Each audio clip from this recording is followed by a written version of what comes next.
roll so far of who's here, and I'll keep adding to it as people come in. You're ready to go. I turned on the recording. Okay. Carolyn Schaffer, the meeting is about to start. Could you begin the recording? Yes, sir, it's recording. Thank you. This meeting is being held pursuant to and in compliance with emergency ordinance number 20-A16, an emergency ordinance to ensure the continuity of government during the COVID-19 disaster. The committee members who are electronically present at this meeting are myself, Ron Brownfield, Michael Spatz, Ida Lee Wooten, Anthony R. Sally, Richard Ruffin, and Louis Feltzer. Nobody else has come on since I took that list. Okay. The persons responsible for receiving public comment are the Pantops Community Advisory Committee members. The opportunities for the public to access and participate in the electronic meeting are posted on the Albemarle County calendar. The county staff who are also present for the meeting are obviously B. Lepisto Kirtley, Jessica Hirsch-Bollering, Lucinda Shannon, and Sandy Shackelford. Okay, Corey Claiborne has joined us. Good to see you, Corey. And I don't see anybody else that has joined us.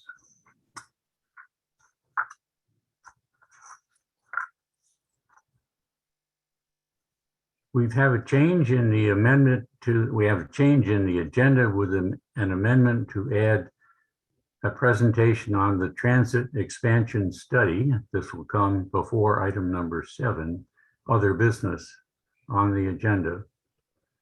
Jessica Hirsch-Bollering, the county principal planner for transportation, will lead a quick overview of the Pantops area and share information about the online survey. One of you on the committee need to provide a motion to amend the meeting agenda. Some committee member provide a motion? I make a motion. Okay, Ron. I'll I second. second it. Who was the second? Ida Lee. Okay, thank you.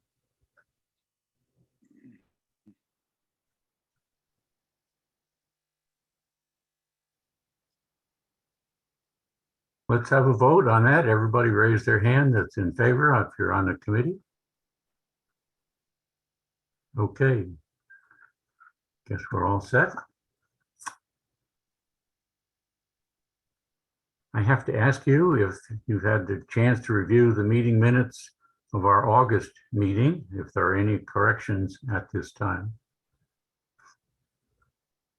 Seems like that's a long time ago. Okay.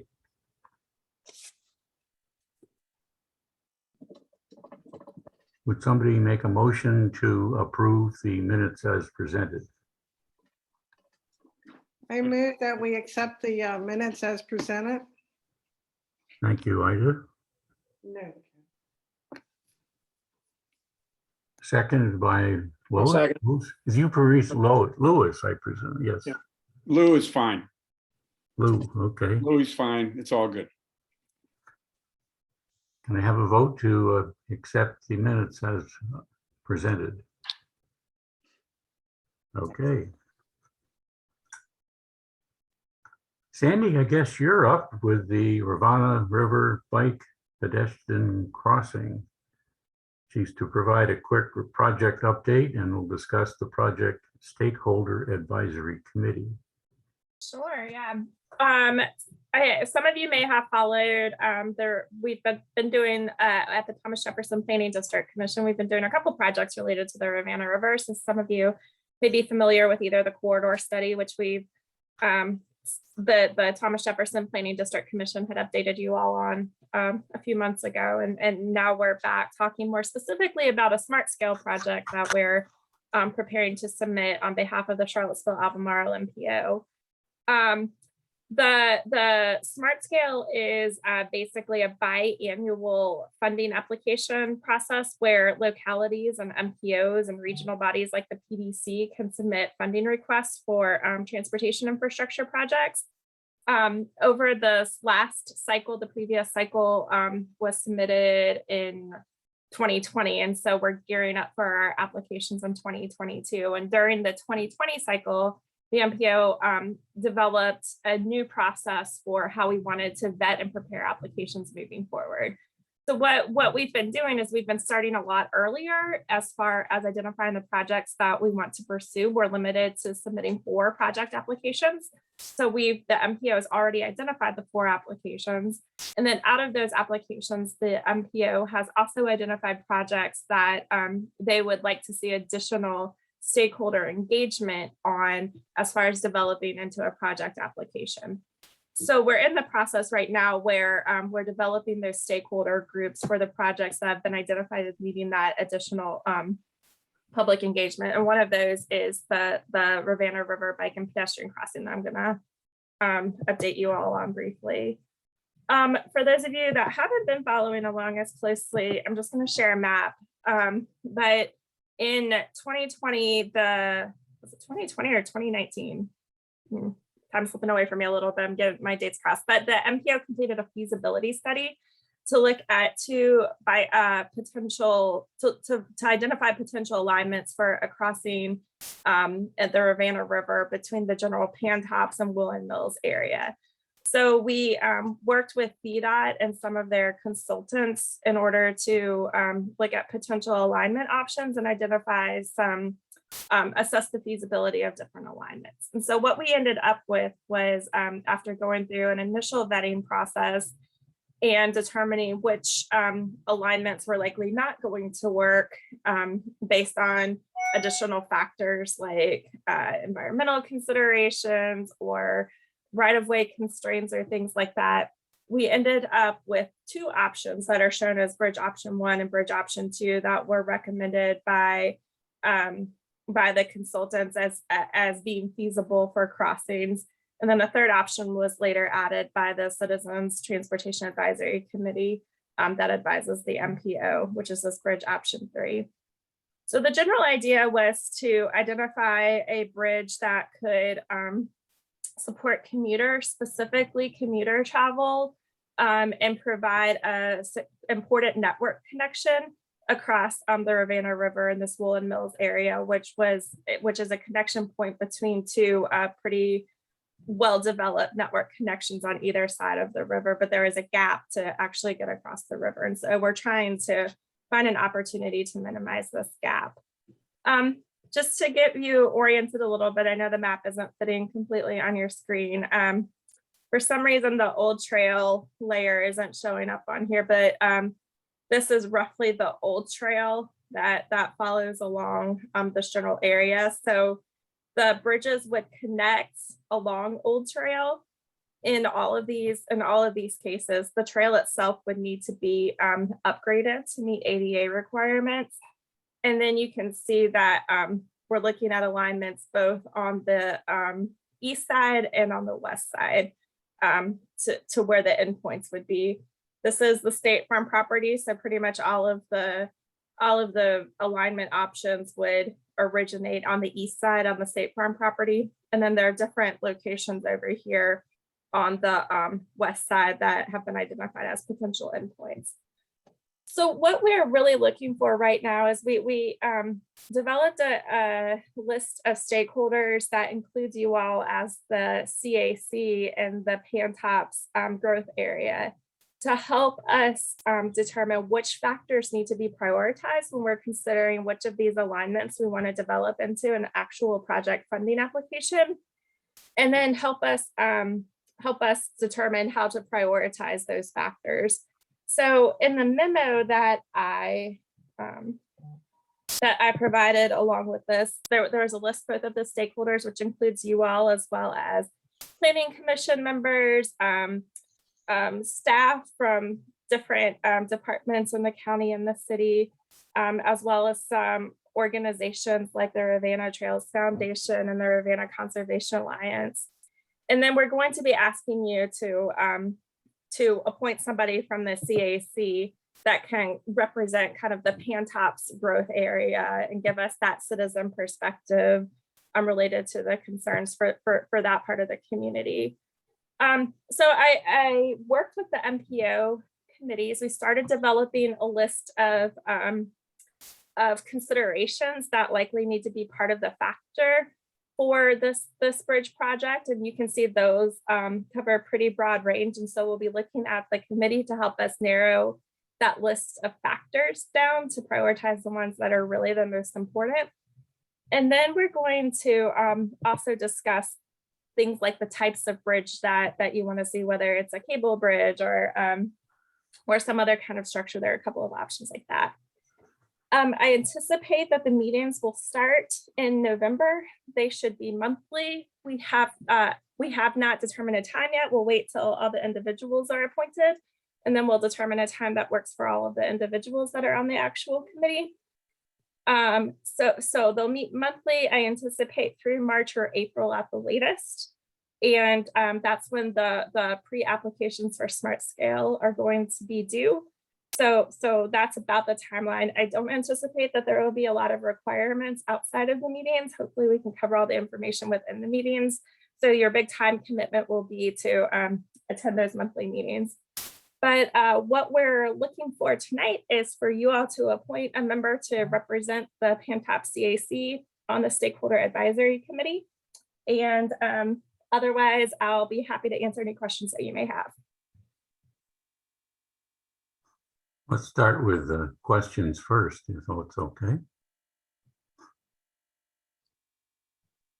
Yeah, I Anybody have have a question? Dick? I have a question just do you have a larger map that fills in the blanks? So this is really just you can't even work from this map. Do you have a larger map where you can identify the different streets and things like that? I mean, this map's helpful from an overall view, but the impact of this on the different small communities, that you can't get this from the map that's just been provided.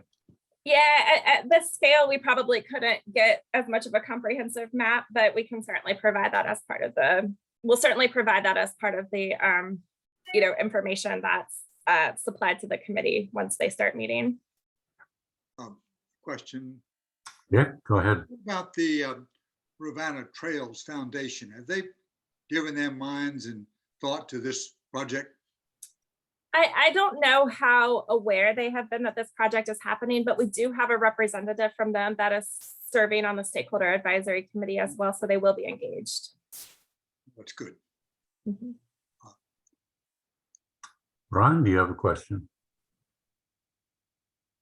So, Sandy, did you say the third option was added after the original meetings? I couldn't quite hear that. Yeah, that one came later after the consultants developed the two feasibility options, the bridge 1 and bridge 2. And if it helps, I can share that again. The third one was suggested by a member of our Citizens Transportation Advisory Committee from the MPO. That one has not been assessed or analyzed, or I guess the feasibility really pursued by the technical consultants at this point. Another question, if I may. Have there been discussions yet with the owners of the State Farm property? I believe it's a Chicago real estate firm, and there's quite a lot of property which is not buildable on their land. I wonder whether there have been conversations with them yet. I don't know that there have been specific conversations related to this specific project, but I know that there has been ongoing communication between the economic development and transportation planning departments and State Farm. We're really relying on Albemarle staff to help navigate those conversations. Right. Yeah.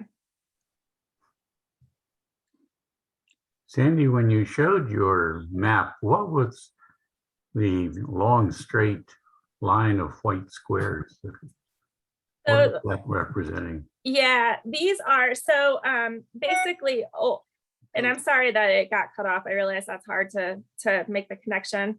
So all of these 3 red lines should connect to Old Trail. these lines right here are new trails that will have to be developed to connect to, it is State Farm, was it State Farm Boulevard and 250? Basically, that's going to be the terminus for where, South. South Tops. yes, there you go. Thank you. Yeah, that's going to be the terminus for where the connection on the other side of the State Farm property is going to pick up. So that's going to complete the network to make sure that there's a logical network connection that's made by these bridge locations. So those are new trails is what you're saying, right?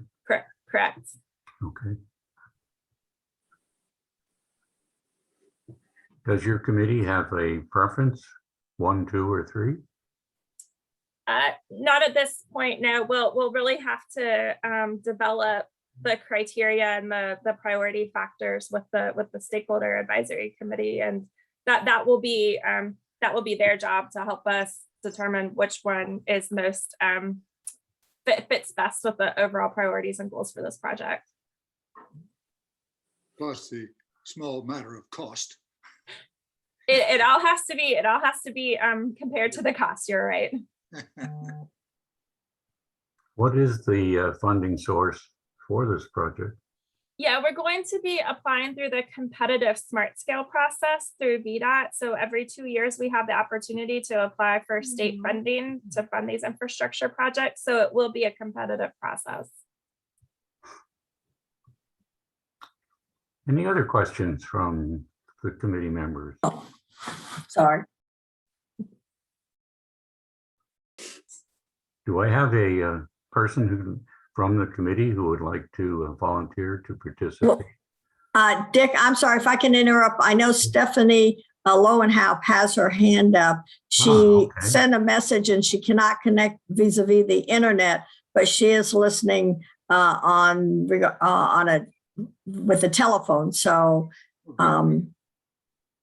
Go ahead, Stephanie, if you can hear me.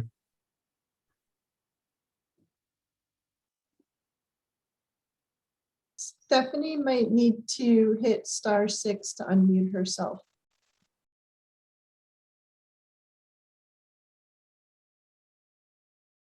It looks like she's trying to unmute, but can't do it. *6, Stephanie.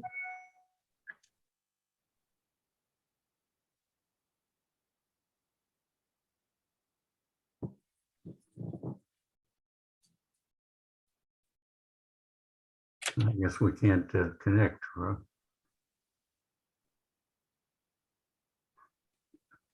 I'll come back to you, Stephanie. I'd like to move on with the meeting, and if there's a committee member that would be willing to serve with Sandy on this project, do we have a volunteer for that? This is Dick Ruffin. I'm so passionately committed to trails, and I've been thinking about this for a while. If needed, and if not others competing for it, I would be glad to serve. Thank you, Dick. Anyone else? Yeah, if they want more than one, I'll join in too. I'm sorry, what? I said if they want more than one person, I can join in. If you want. Oh, were you asking for more members or not? Or, I'm sorry, I misunderstood you, Dick. No, they were asking for one member. Okay. Dick, I have a quick question. Hello. For Sandy, if this is a 2022 Smart Scale project and it's awarded, when do you think the end date for the project would be? Like, when would it actually be completed? Is that 24 or 25? Oh, no, that's very optimistic. They're usually, the funding would not be approved until 2023, and then it's usually a 6-year lead time. So we're looking at 2030, 2031 probably. Oh, goodness. Okay. Thanks. Yeah. I like your timeline better though. All right. I will also mention that all of these meetings will be on the public. So even if you're not officially on the committee and you want to participate and provide comments and feedback, you'll be able to continue to come to the meetings and do and participate that way. So Okay, anything else, Andy? No, can I just confirm, is Mr. Ruffin the official appointee? I'm sorry, I didn't catch the end of that. Do you all need to vote, or is Mr. Ruffin the official appointee? We supposed to vote on that? Okay, Oh, I'm volunteering, but if there are others, I am interested. does somebody want to propose that Dick Ruffin be our member? I propose Dick Ruffin as the member. Thank you, Ron. Is there a second? Second. Sorry. Anthony. Lou. Anthony, okay. Ah. Sounds like I'm in deep doo-doo. Okay, moving on to officer elections. As you know, we have 3 officer positions: the chair, the vice chair, and the secretary. Do we have any? Let's start with the president. Does anyone want to nominate a person for the president?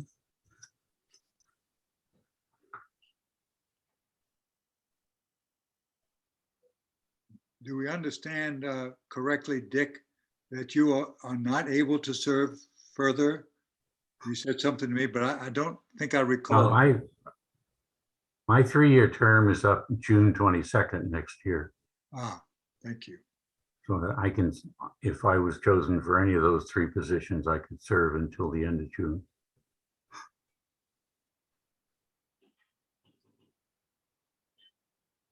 Dick, are you still interested? I'll make a motion that you continue. Yeah, it seems to me Dick may be needed because there's so many of us who are fairly new. I don't Okay, know. I'm willing to give it a go until the end of June. Any other nominations? Can I have a motion to make that official? I would move that you continue as our president. It's president, not chairman. Is that right? Chairman. Chair. Okay. Until June 22nd, 2022. Thank you. Is there a second? Second. Thank you, Ron. All in favor? Aye. Okay, well, thank you for your confidence in me. Okay. The vice chair position is based on the experience I've had as being a member of the committee for several years, is primarily a backup position. Would you agree with that, B?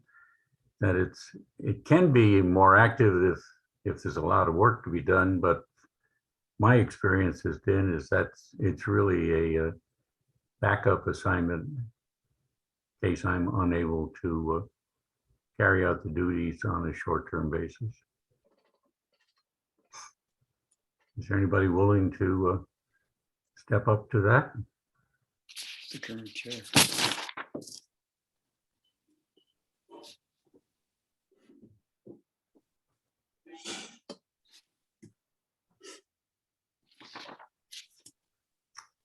Okay, no candidates. Who's the current vice chair? I don't know that we have one, frankly. We don't have a secretary and we haven't had a vice chair either one. So I've been doing all 3. I will volunteer to be vice chair as long as you promise to train me. I'll be glad to do that. Okay. Okay, you're on. Good, Lou. It's been a long time since I reviewed parliamentary rules.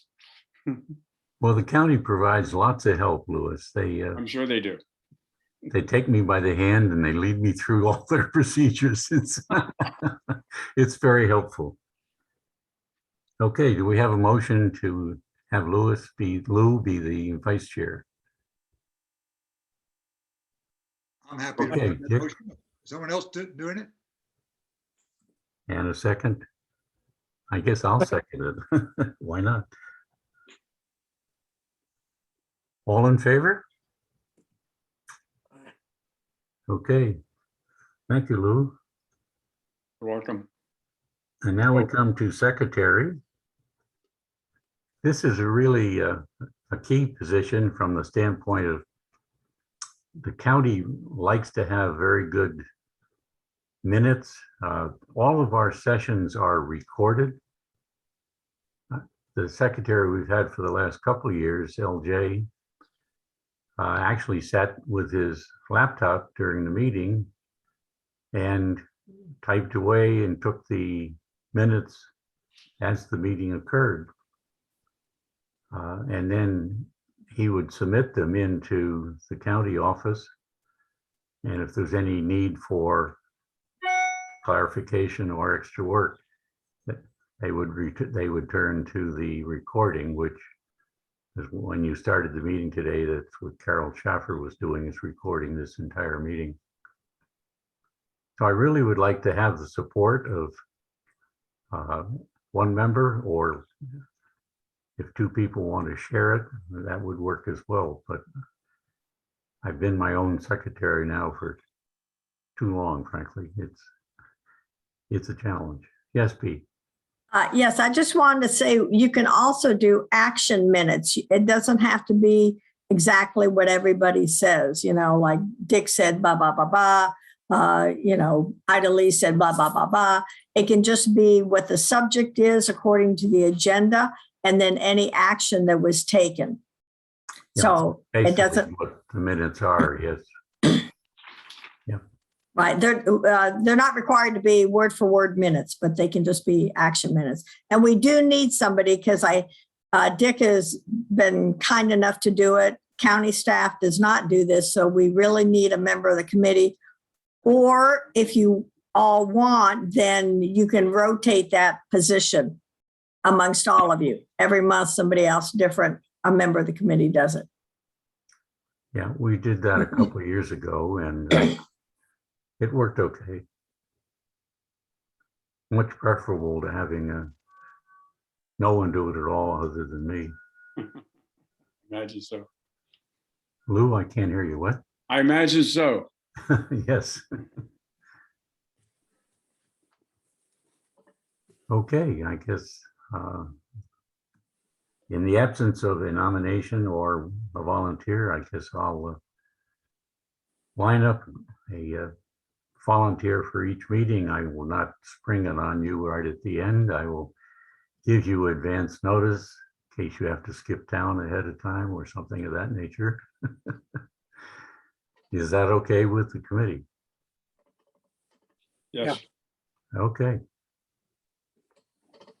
Moving on. Yes. Dick, you may want to have a list, and then that way, if at the last minute something happens and that person cannot do it, then the next person on the list, you'll notify them and they will do it. And then the one who missed it will take their place, something like that. Just a suggestion. Okay, I'll try whatever works.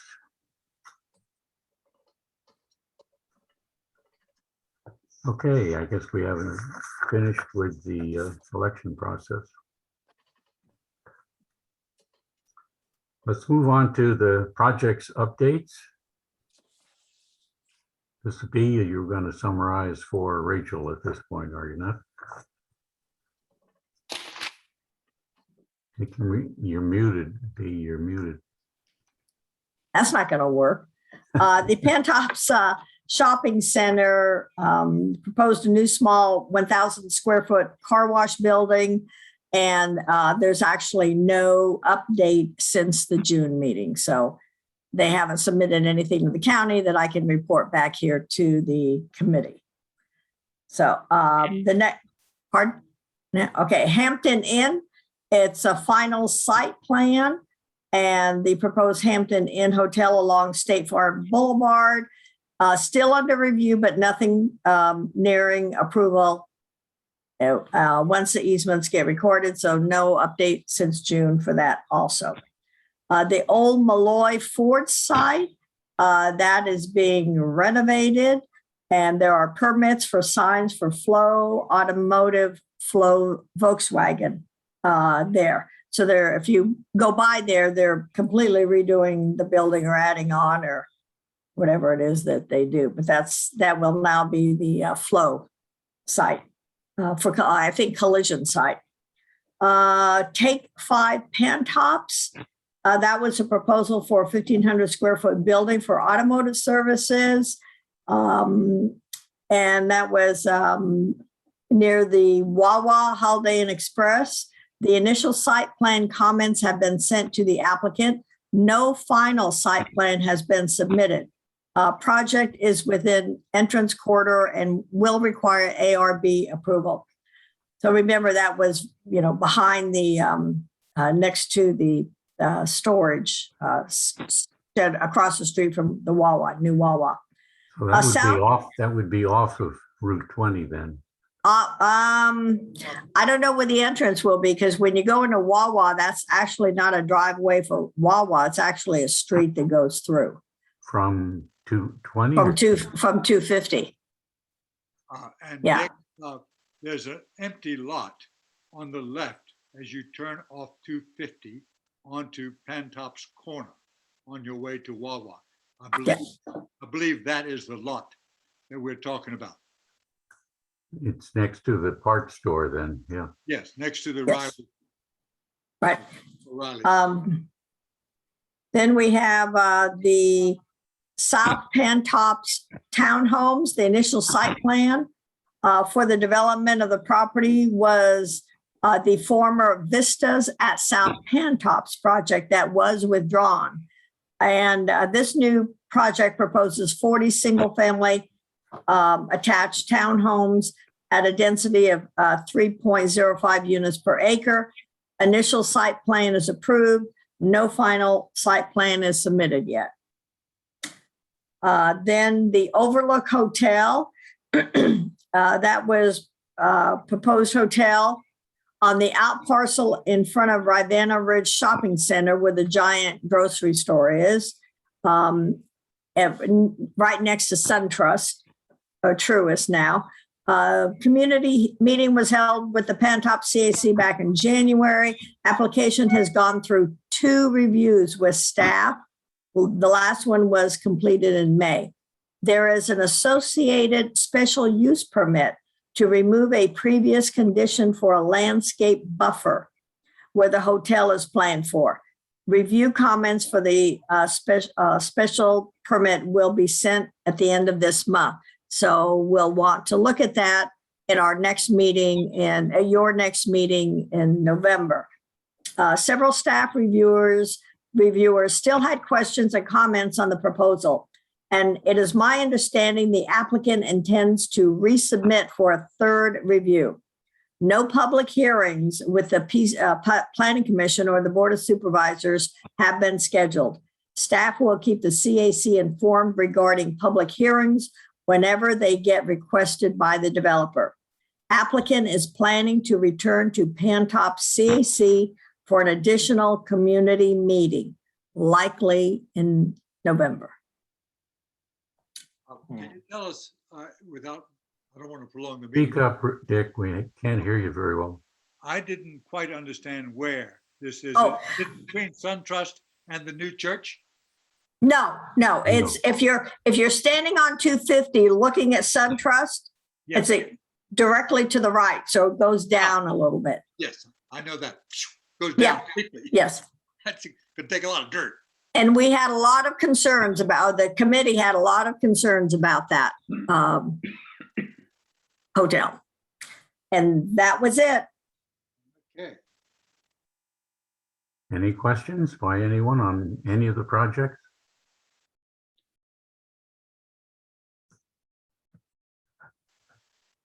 I'm curious as to the status of the Holiday Inn Express. They don't seem to be able to open even. They've been there for, what, a year and a half, and they're still not operating? I'm going to take a wild guess, and it's only a guess, but maybe it might have to do with staffing also. A lot of our restaurants are not open for lunch because they don't have adequate staffing. And a hotel, you need staff. But that's just a wild guess. Maybe they're running into supply chain problems. So they have nothing before the county then in terms of approvals or? No. Not that I've seen, no, They're, that I know about. they're free to go whenever they're able.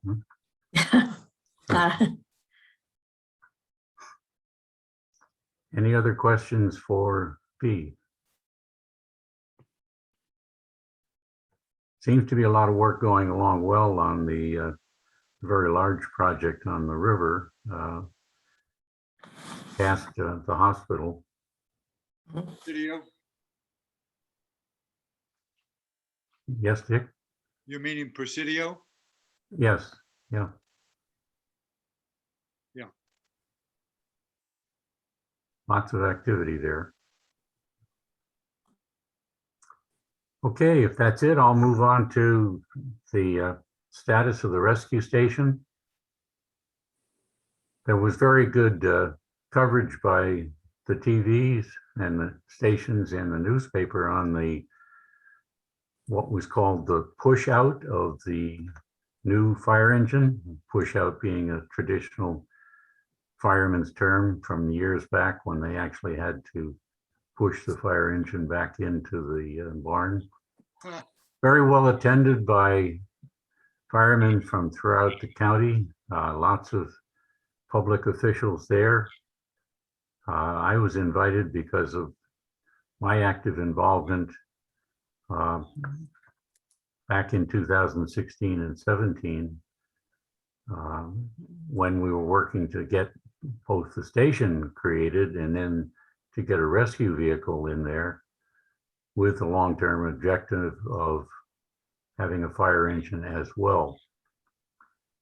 So my understanding in terms of the manning of the rescue station, it is now manned 24/7, which is significant progress, and that was done earlier this year. The fire department has been working very aggressively, training new paramedics and firemen. And so Station 16 is now operating 24/7 with the rescue vehicle. The plan for the fire engine is to work 6 a.m. to 6 p.m. 5 days a week at this point. I don't think it's working on the weekend. And that's a matter of staffing, again, to bring it up to full complement of coverage. But you may know that Station 16 is partnered with the station down at Glenmore. They're actually under the guidance of one fire captain.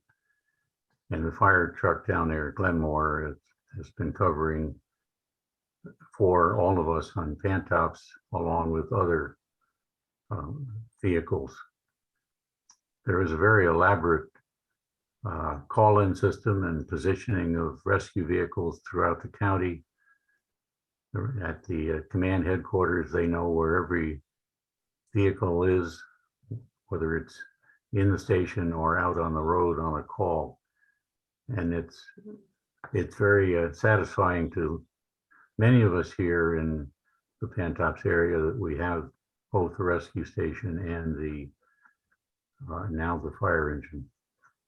And for those of you who are not fully aware of that, all your firemen are paramedics as well. So they're dual trained.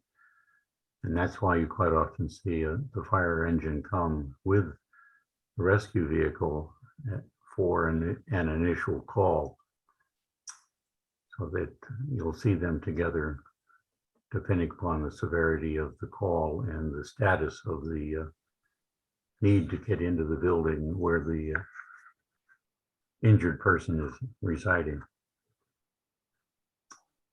Any questions?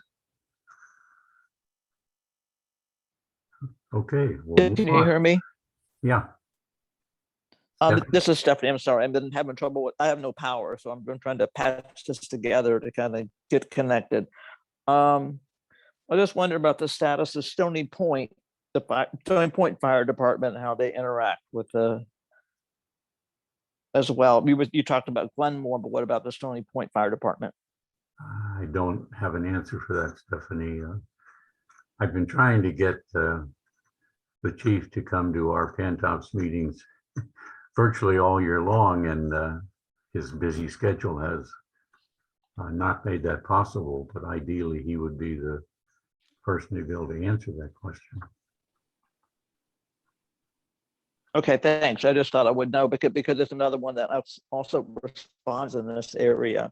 Would think they would be collaborating since it's if it's closer to Stony Point than it is to out in Glenmore as far as response time.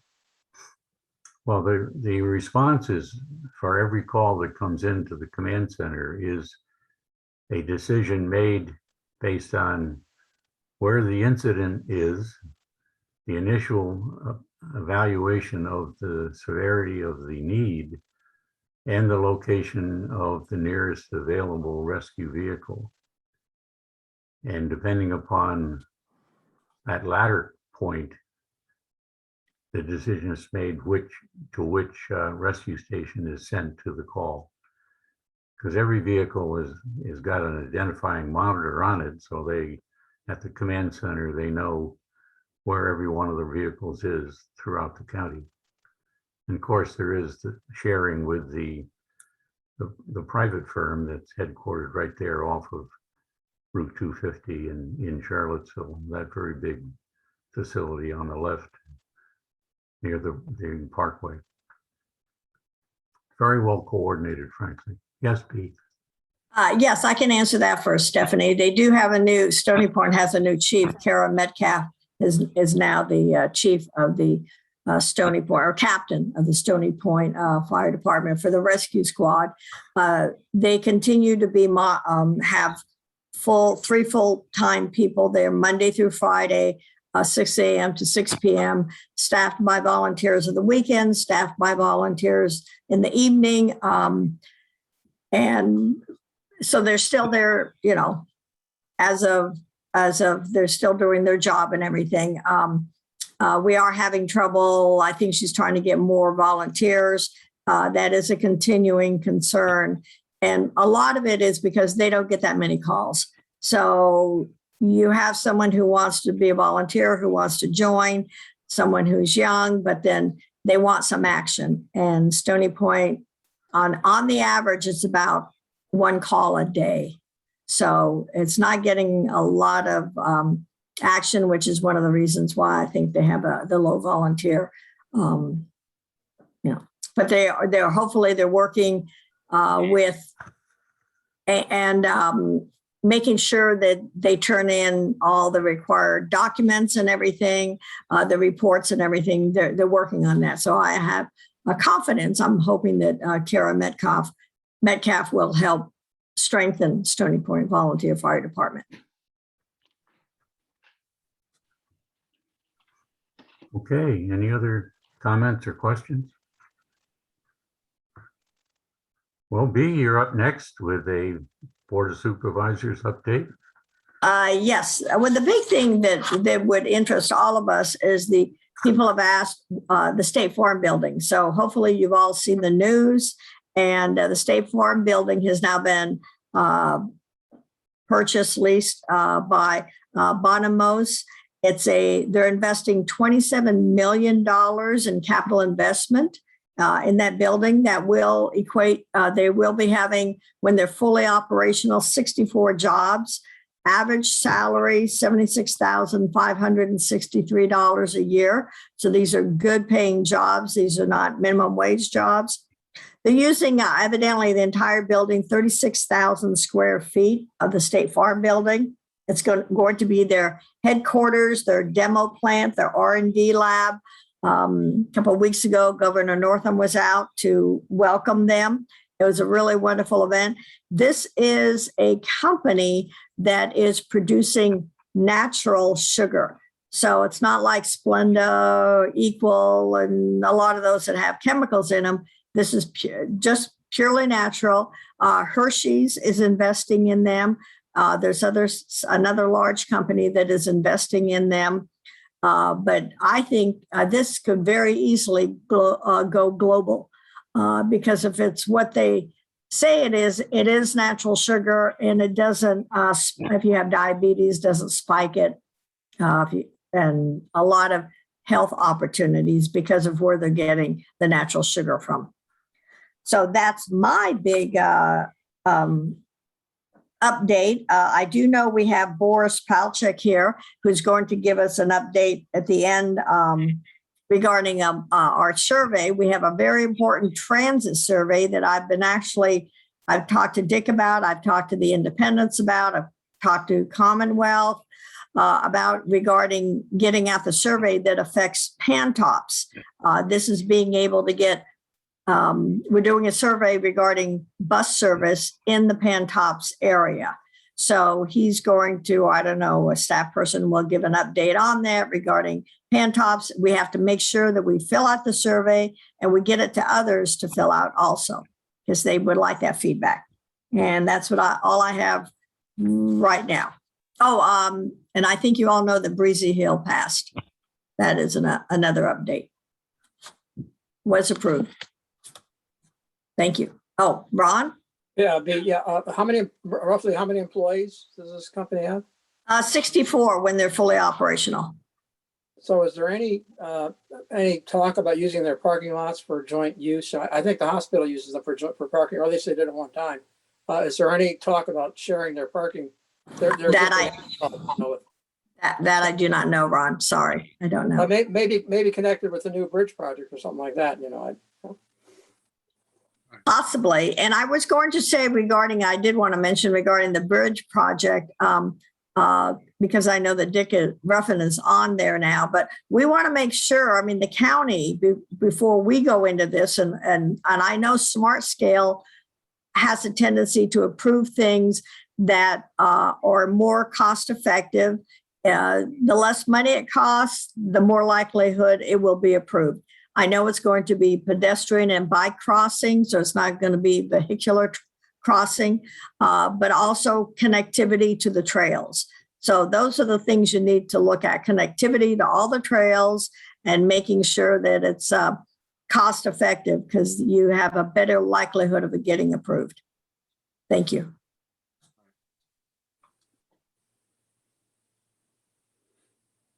Okay, any other questions for B? Corey, do you have anything for us? I'll just share that Ms. Shackelford's presentation was quite timely. We appointed our representative from the Planning Commission in our recent meeting, and that would be Commissioner Bailey, will be serving on this bicycle pedestrian path advisory group. So that's about it. We covered it all. Okay, let's move on to the Transit Expansion Study project. Jessica, you're up. I'm actually going to hand it over to Boris. He's the technical consultant on the project, and he is the best positioned to give you guys the scenarios, and we can both answer questions when he's done. Hello. So I'm just going to request to share my screen. Let me, I think I can do that, but let me make sure.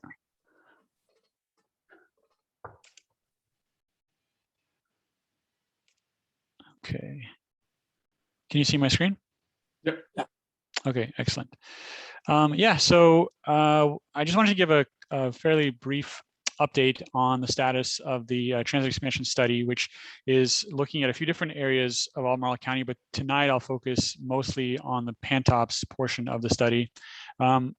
I'll just give a quick review for anyone who doesn't know what this project is all about. The expansion study is meant to identify short-range opportunities to expand transit service in key population employment centers in the county. So specifically, there are 3 areas that we are looking at: the 29 North Corridor, the Pantops area, and then Monticello. So that's these shown in the map there.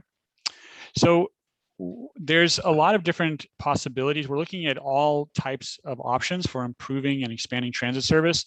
And as we do that, it's kind of important to note that while there are a lot of different ways to provide transit service and to improve transit service, each of those ways that we're considering has its own ideal operating environment. And when we look at fixed route transit service, which is what CAT operates today, fixed route transit service really is dependent on density, having appropriate densities to support that fixed route transit service. This graphic on the right sort of illustrates that as you get more and more dense, there's more types of transit service that could be viable in an area. And then conversely, as you go out in more suburban or rural areas, a lot of possibilities that you would consider for urban areas like high capacity, high frequency transit service, those sort of fall away, and you're left with fewer options for the types of transit modes that you would want to implement in such an environment. So the other thing about fixed route transit service is that it does require a supportive pedestrian environment because people have to be able to get to and from bus stops. That's what's meant by fixed route transit service. There's a fixed alignment with bus stops on the ground that don't change day to day, and people have to be able to get to those bus stops in order to catch the bus. So sidewalks are important, crosswalks are important, having a good street network is important. All that is key, along with density, to support fixed route transit service. Speaking of density, the density that we like to see when we're recommending fixed route transit service is at least 5 people or jobs per acre. So this map here is showing the Pantops area, and what we're seeing is that north of the 250 corridor, you have a much lower density environment than south, and so again, that more than 5 people or jobs per acre, that's on this map shown in yellow. So yellow, orange, and red, that's the density that we like to see for fixed route transit service. Of course, the area north of 250 is changing a lot. There's a lot of new residential up there. So some of this information that we're seeing is based on census information that may not fully reflect the existing land use and so on. So we also look at key points of interest, which are kind of shown here in this in the legend. So we look for things like multifamily housing, things like shopping centers, educational facilities, medical facilities, and so on, that we know are generators of transit ridership. So it's not just the density that we're looking at, we're also looking at the land use and the built environment. So for areas that don't have the density that we would like to see for fixed route service, or that just have a challenging pedestrian environment due to lack of sidewalks or other factors, the types of service that we typically would recommend are things like commuter park and rides. Commuter service, especially the commuter service that operates with a park and ride system, that works under really any environment because people are expected to sort of get to the park and rides instead of walking to a bus stop. People kind of congregate at collection points, things like park and rides. They may be dropped off there, or they may drive there and park. So that can be appropriate in a lower density area. The other type of service that's appropriate in a lower density area is what's called demand response service. Demand response service is buses that can come to a passenger wherever they are, sort of a point-to-point service. They can take them from their home to their destination and vice versa. So there have been many sort of historical iterations of demand response service. Traditionally, it's been called dial-a-ride and things like that. Nowadays, the main type of demand response service is what's called microtransit. So what microtransit is a technology-driven demand response service. It's a approach that's very familiar to anybody that's used Uber and Lyft. It uses the same interface where you dispatch vehicles from a personal device, a cell phone or a tablet or whatever. The main difference between Uber and Lyft and what we call microtransit in the transit industry is that microtransit has a dedicated fleet of vehicles. So you have purpose-built vehicles that are designed for transit service, designed for shared rides, not just one person taking a trip and then the next person taking a trip and so on, but rather people sharing rides. So microtransit vehicles are minivans or cutaway buses, similar to what Jaunt uses. In some cases, they are these kind of souped-up golf cart-looking vehicles. Those are usually done in very urban areas, entertainment districts, and so on. But dedicated fleet is a key feature of microtransit. The other key feature is fares. So with Uber and Lyft, the fares are somewhat unpredictable because they're distance-based pricing. There's also surge pricing. So you never quite know what you're going to end up paying for the trip. With microtransit, the fares are much more predictable and much more affordable, typically $2 or $3 a trip.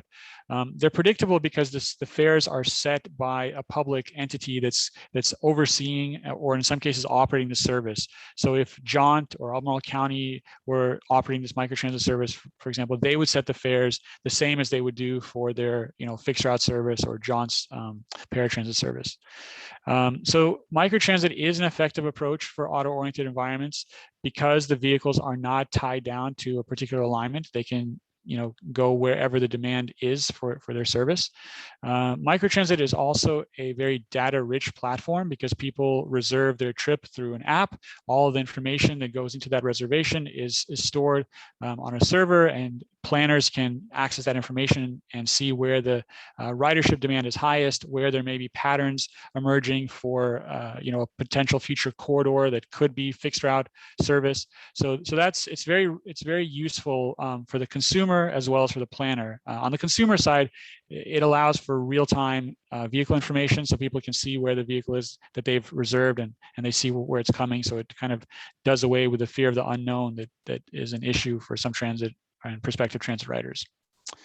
Okay, so that's what microtransit is. So now looking at the scenarios that we've developed for the Pantops study area specifically. There are two scenarios that we developed, both with the aim of expanding transit service. The first scenario, which is shown on the right here, is a fixed route scenario. So this blue line here is the Route 10 that CAT is currently proposing. CAT is going through some public meetings themselves now, and they do have some service changes that they're recommending. Not huge ones in the Pantops area, but this is the Route 10 that is on kind of on the drawing board now for CAT. We are proposing to expand fixed route coverage in the Pantops area to also include an additional fixed route north of the 250 corridor, north of Richmond Road. And this additional fixed route would serve the growing residential population up there, as well as some of the key destinations like the Social Security office and others. But the Albemarle apartment would be served, the Stony Point Road would be served, Verona Drive. So some of the growing residential areas would be served there. This fixed route option would require one additional vehicle in order to provide hourly service. On top, assuming the CAT were the operator of this service, it would require them to have one additional vehicle in their maximum pullout, as it's called. So the number of vehicles that are out in the field at any given time during the day, there would be one additional one required. We're assuming that this would initially be a weekday only service from approximately 6 a.m. to 9 p.m. And we've projected that this would increase net ridership for CAT by about 20 new riders a weekday. So that doesn't mean that there would be 20 riders in total on this route. We think that there would be some riders shifting from existing service, for example, the Route 10, to ride this route. But in total, it would generate approximately 20 new riders per weekday at the start of service for CAT. So that's the first scenario. The second scenario is shown here on the map. And rather than proposing a fixed route alignment that increases the coverage in the Pantops area, what we're recommending is a microtransit zone that covers even a larger area, not just north of the 250 corridor, but rather the entire Pantops area. So this would be an on-demand service. It would require two vehicles to operate concurrently in order to maintain wait times of approximately 10 minutes on average. So what wait times refers to is once a person books their trip on their personal device, their cell phone, for example, on average, a vehicle would arrive to pick them up within 10 minutes, and two vehicles would be required to operate concurrently in order to maintain that. The other parameters are quite similar to scenario one. So weekday only service, 6 a.m. to 9 p.m. This would add coverage north of the Richmond Road corridor as the previous scenario would, but this would also add service along the Pantops Drive corridor, and we just heard a lot about the State Farm building, or the former State Farm building, which is right here. So this would cover that area as well. So it's a much broader service coverage than in scenario 1. This scenario is projected to generate approximately 25 riders per weekday as a starting point. That ridership may grow over time. If the ridership does grow over time, however, the implications for microtransit service are that at some point you may need to add additional vehicles to accommodate ridership demand. So it may be 3 vehicles operating concurrently versus 2, but those are the initial projections. The next slides I want to talk about are a survey that we have where we're asking people to weigh in on these scenarios. But before we get into that, I guess I'll just pause and see if there are any questions or thoughts about these 2 scenarios. First question, Boris, that I have is, what are the outer boundary limits of this service?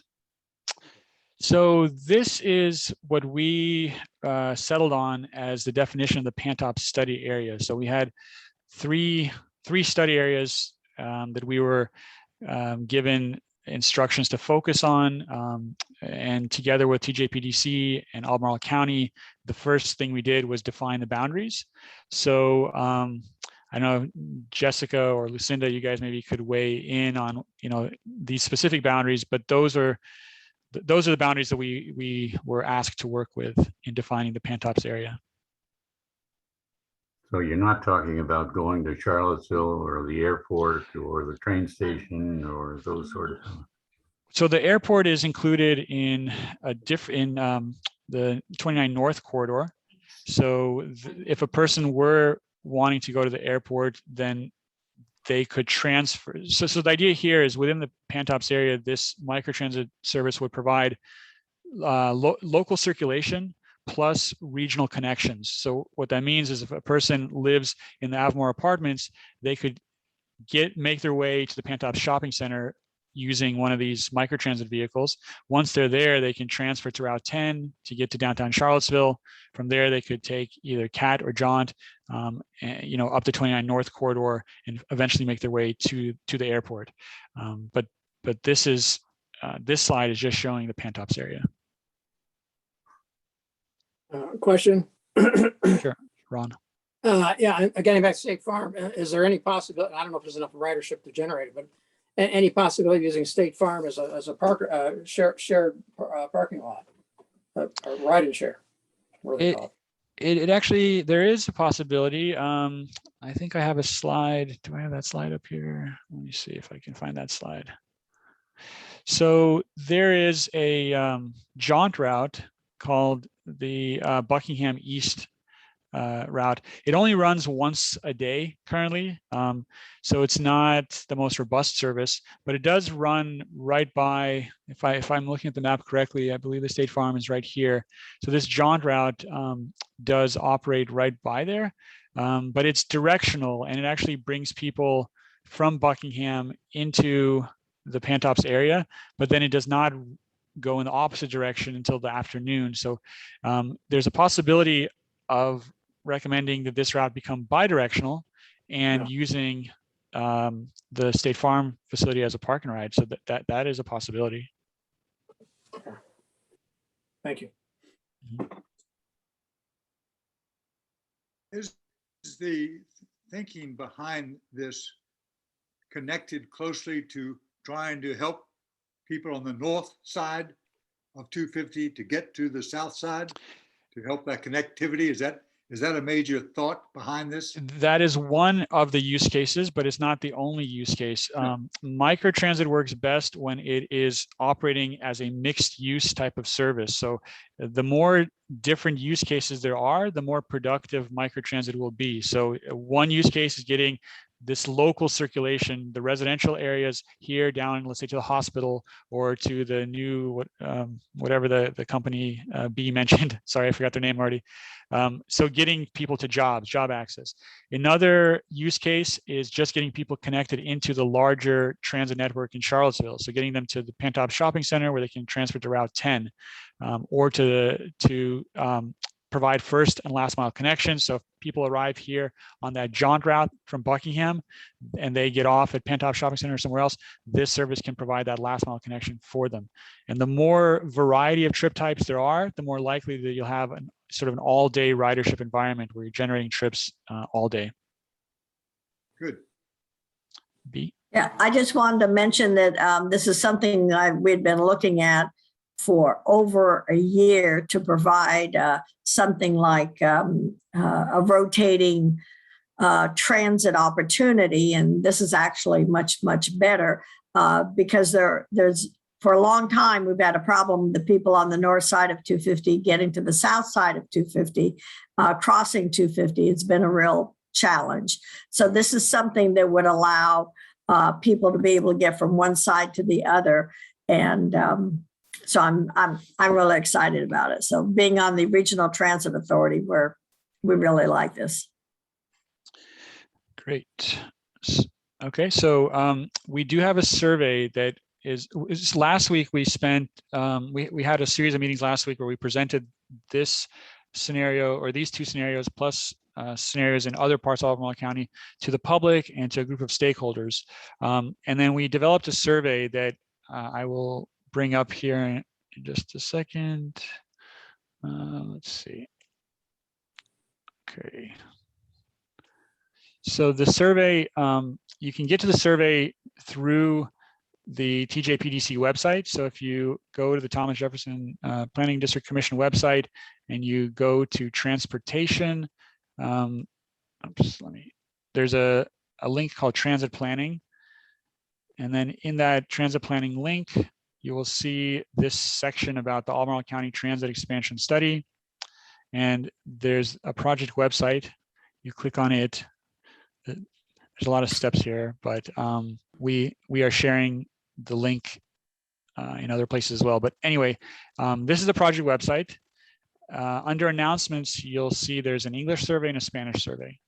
So if you make your way here and you click on English survey, for example, then you'll see the survey that describes the study, these three areas I mentioned. It then goes into each of those three areas individually. So the first part is about the 29 North corridor, and then it presents two scenarios for the 29 North corridor. The second part of the page, if you keep scrolling down, is the Pantops area. So it describes the background of the Pantops area, and then it presents those two scenarios that I just went through, scenario 1 and scenario 2.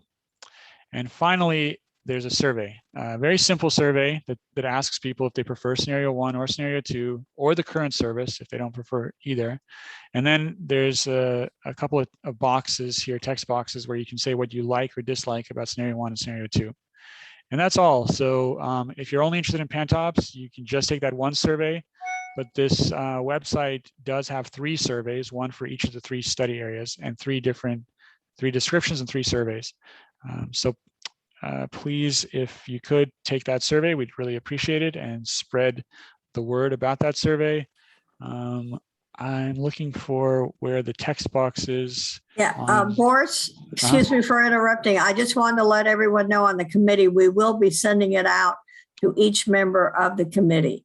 So that Trevor Henry was kind enough to send me the whole thing. So we will be sending it out to each member of the committee, and then they can also forward it on to anyone they know. Perfect. Yep. Okay, so that's all that I have tonight then.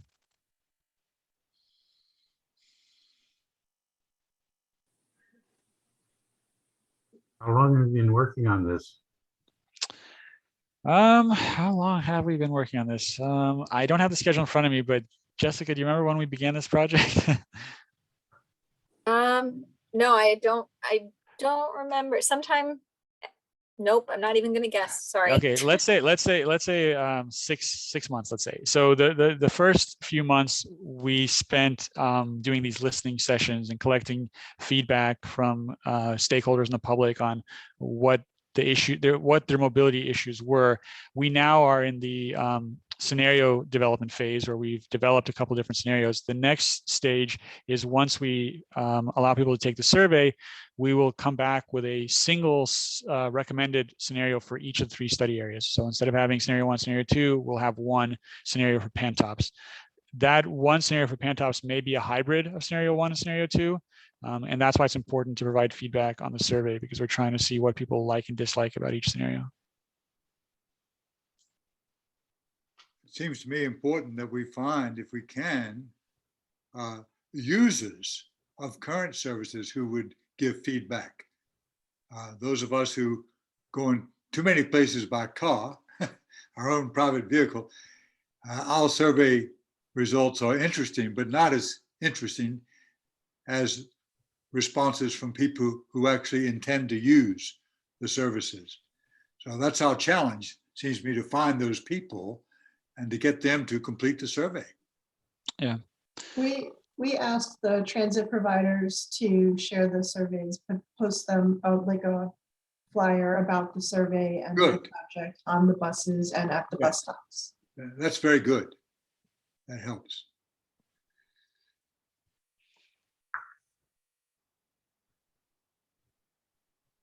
Okay, well, thank you all very much. I'll stop sharing. Oh, thank you. It was very well presented.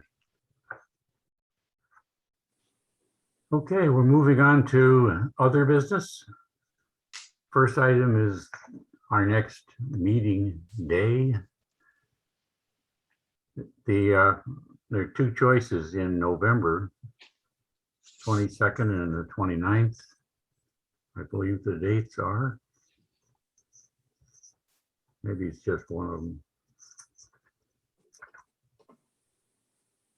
No, it's the 4th Monday or the 5th Monday. Normally we meet on the 4th Monday, which would be before Thanksgiving, whereas on the 29th it would be after Thanksgiving. In December, the meeting is on the 29th, and typically that meeting is canceled due to the Christmas, New Year's holiday. So the November meeting would be the meeting until the end of January. Oh, Any preference of 22nd or 29th of November, before or after Thanksgiving?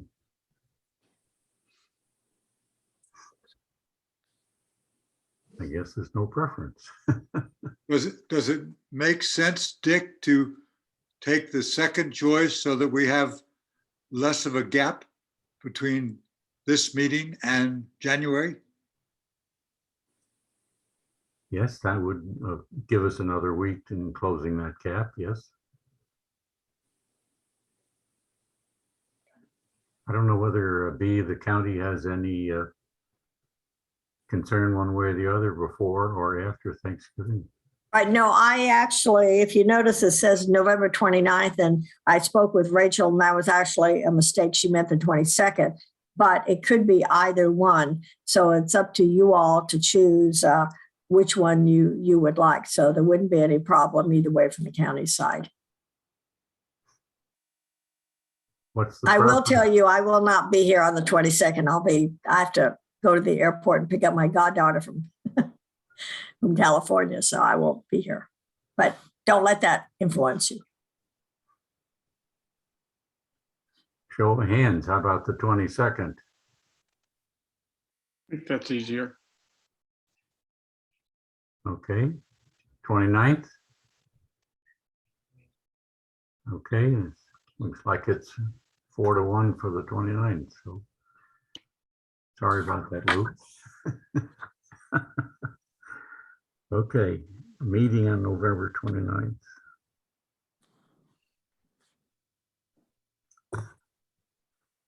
Any other business that any of you would like to bring up?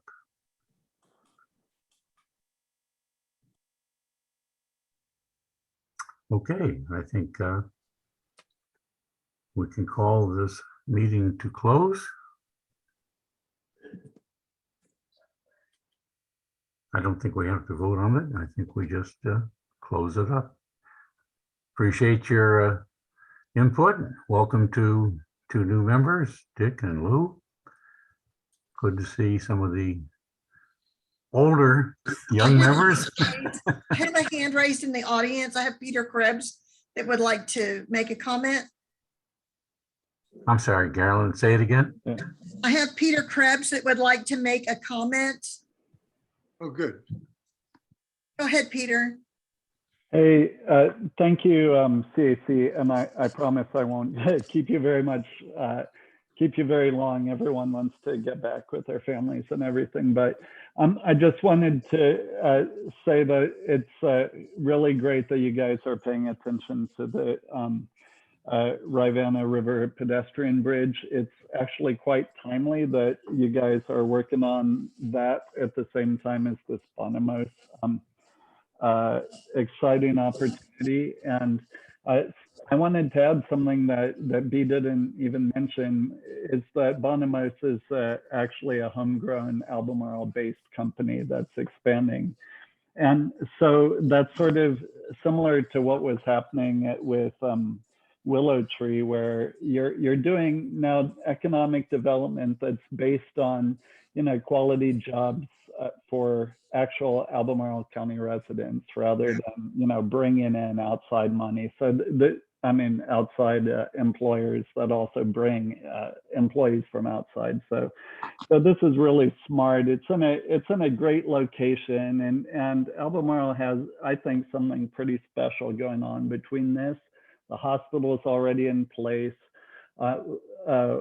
Willow Tree, Broadway blueprint, all this tied together with the pedestrian bridge, not even to mention the Old Mills Trail being expanded to Milton. Lots going on, and you know, you guys are doing great work, and thank you for everything, and thank you for letting me join your meeting.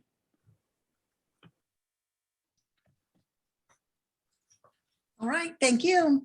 And Dick, just for a point of order, I think you need to read that on the run of the show, that last portion there.